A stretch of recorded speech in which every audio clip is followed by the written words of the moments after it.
Satang Prasanga.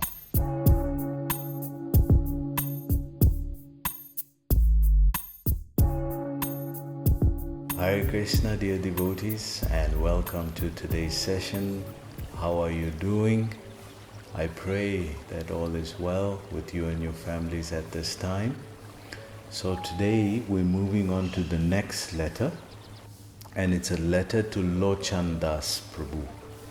So it goes as follows. So, letter to Lochana, Delhi, 24th November 1971, and Prabhupada writes the numeric in reverse, and then he starts, My dear Lochana Das, please accept my blessings. I have received your letter of November 3rd, 1971. So that's almost 24th to 3rd is almost 21 days. That's like 3 weeks later that he's received his letter. So we remember from the previous letters at this time, Prabhupada was doing the Pandal program in Delhi. So we remember that Prabhupada was heading off to Vrindavan on the 26th. This letter is dated 24th. So three weeks he was in Delhi there, and also that he was apologizing. You remember the previous letters where he was apologizing for the delay due to heavy traveling schedules, he was saying. So we can see how we can put it together, and we can try and figure out what's happening with Prabhupada at this time. So he also apologized when those devotees had that accident. You remember that one. So this is the letter was almost 3 weeks later from the time of it was written. So it goes on to say, November 3rd, 1971, along with 6 letters requesting initiation and Dakshina Sam. So there's a initiation process. 6 devotees are wanting initiation. So Prabhupada is agreeing under the guidance of Lochana Prabhu. So he goes on to say, by your recommendation, I am happy to accept the 6 as my disciples, and their names shall be as follows. So Prabhupada is accepting these devotees as disciples, and these are the 6 devotees. Joan Sarando, Ratnavari Dasi, Larry Batchelor, Lokanath Das, Barbara Batchelor, Vraja Sundari Dasi, John Warren, Yogachandra Das, Beverly Warren, Varaha Devi Dasi, Tom Hopke, Nalini Das. I am replying all of them separately also. So Prabhupada is saying, I'm also going to reply to them individually for their initiation letters. Then he goes on to say, I am very pleased that you have accepted the responsibility of managing such an important center as Berkeley. So we know when I was growing up in Krishna consciousness, I was very inspired by the Berkeley Temple and Berkeley University. Hridayananda Maharaj used to always speak about this university there, and I think he was a lecturer as well. And he was very inspiring, very thought-provoking, philosophical person. So he would always ask and Prabhupada about these different philosophies, and he would also have debates with people, and we would see how the Krishna conscious philosophy would pan out in terms of scholarly debate. So it was very inspiring to me at that time. So Prabhupada is talking here about Berkeley. I know that there are many students in that city. So just attract them to our Krishna consciousness movement by giving them prasadam and our Krishna philosophy. So Prabhupada is saying both things must be there. Book in one hand, prasadam in one hand. We used to say that in the universities, we only have the book in one hand, no prasadam in the other hand, doesn't work. You need the book in one hand and prasadam packet in the other hand. So just in case the book didn't get right through, it only got a little bit through, then the prasadam packet right through, no problem. So Prabhupada, this is part of his pranam mantras actually. Namo Vishnu Padaya Krishna Prastaya Bhutale Shri Mate Bhaktivedanta Swami iti namine. I offer my pranams to Bhaktivedanta Swami.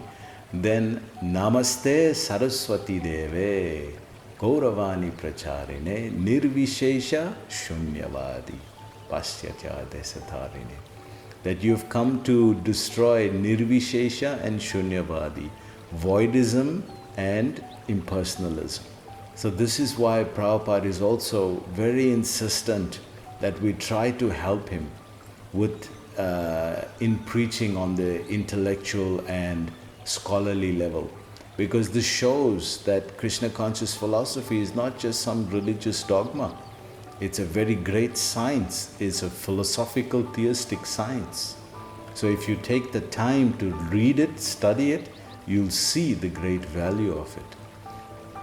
So Prabhupada goes on to say here, we can challenge any nonsense philosophy. You see Prabhupada's fiery mood coming out. And this is the mood he instilled in his devotees also. They also imbibed this mood of challenging. In the early years it used to be, we used to get questions and answers. Now we don't even get so much questions because everything is answered. You see in the Sunday class, it's just one or two questions. In those days, what do you think of this? Who you think you are? What about meat eating? What about this and dharma and this? We used to get so many questions and heavy questions also. And the devotees are so expert, they used to be able to smash the arguments. It was like a challenge. We were in that jnani mood, of Nimai Pandit. Nimai, he was in that mood, just smash any arguments by rhetoric and by great logic. So we also developed that mood in the early years. But as the years go by, you mellow out. We start to mellow out and realize that, hey, actually the point is bhakti, the point is devotion to Krishna. We're just using these as angas to develop the devotion, to develop the faith for the devotion. So in and itself, it's not the end. Bhakti is the goal. Prema Purmartha Mahan. We want to reach prema. So Prabhupada goes on to say here, philosophies of Socrates, Plato, Kant, Darwin, so many mental speculators and word jugglers who have misled so many people. Now it is your task to find them out and expose them. So Bhaktivinoda Thakur describes that these people who come in the form of gurus to teach people. If somebody who's teaching society is a guru, is a teacher. But a false teacher is, he describes as Putana. Putana is the false guru. She came in one guise, but she had a different intention. So that is a false guru. So Bhaktivinoda Thakur describes this point of Putana, the false guru propensity. So Prabhupada is saying, you understand what's going on. When we, in the early years, when two of my favorite books to distribute was Journey of Self-Discovery and Quest for Enlightenment. These are two hardcover books as well. And at that time, how much? We used to sell it at about 30 Rand each. And these are all the philosophical arguments in conversation format that Prabhupada is mentioning here.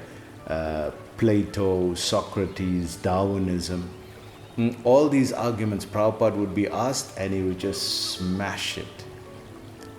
Prabhupada goes on to say here, so that the people may appreciate the real philosophy.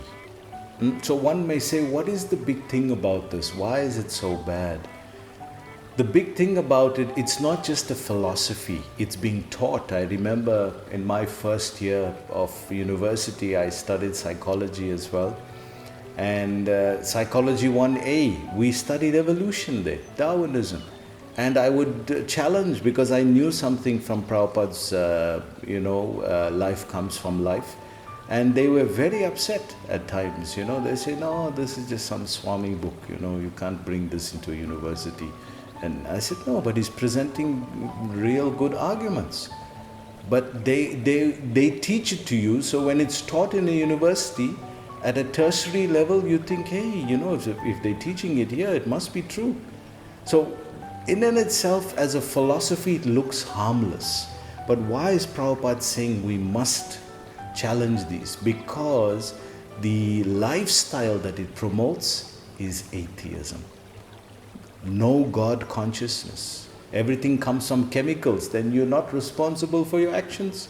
No karma. You can do as you like, kill animals and things, it's okay. You can kill anyone, hurt anyone, do anything you like. You're not responsible for anything. So you see the deeper implication. It's not just a philosophy, it becomes a lifestyle. And when it becomes a lifestyle, it becomes very dangerous. It's totally misleading people. That's why Prabhupada is saying we must challenge these doctrines. He goes on to say, we must become now very serious and save the people of the world from the serious, dangerous situation. This is what I was just saying now, that this is why it's dangerous. Because people believe leaders and teachers, especially professors, but if they are misleading people, misguiding people, then what happens? This is the Putana syndrome. So Prabhupada goes on to say, so become very convinced yourself of our philosophy, and then your preaching will act. And try to sell as many books as possible at all the schools and colleges. This is scholarly information, flawless science.